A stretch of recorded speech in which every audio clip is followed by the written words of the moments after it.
শুভ রাত্রি বন্ধুরা, তোমরা কেমন আছো? আশা করি ভালো আছো।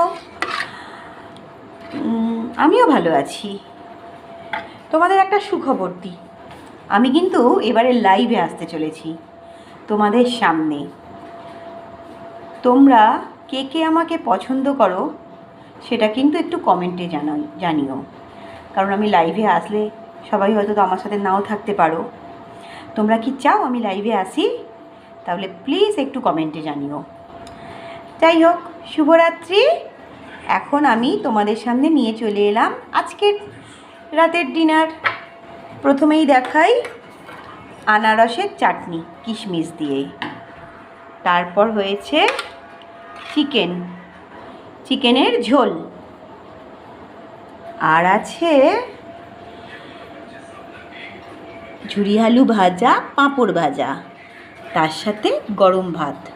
কারণ আজও আমার ছেলের বন্ধুটা ওর সাথে আজকে বাড়ি চলে এসেছে। ওদের ব্রাইট প্লাজা বলে একটা হোটেল আছে নিউ টাউনে, সেখানে পাঠিয়েছিল। বাড়ি যেতে, ও তো নদিয়ায় থাকে, বাড়ি যেতে অনেক রাত্রি হয়ে যাবে। নদিয়ায় বাড়ি, কিন্তু কলেজের পাশে মেসে থাকে, যেতে অনেক দেরি হয়ে যাবে, তাই দুজন একসাথে চলে এসেছে। কাল আবার একসাথে কলেজে ফিরে যাবে। ও মেসে চলে যাবে, ও কলেজে চলে যাবে, সেই জন্যই আমি বলেছিলাম আজ চলে আসতে। এখন টাটা, আসছি আবার কাল পরের ভিডিও নিয়ে।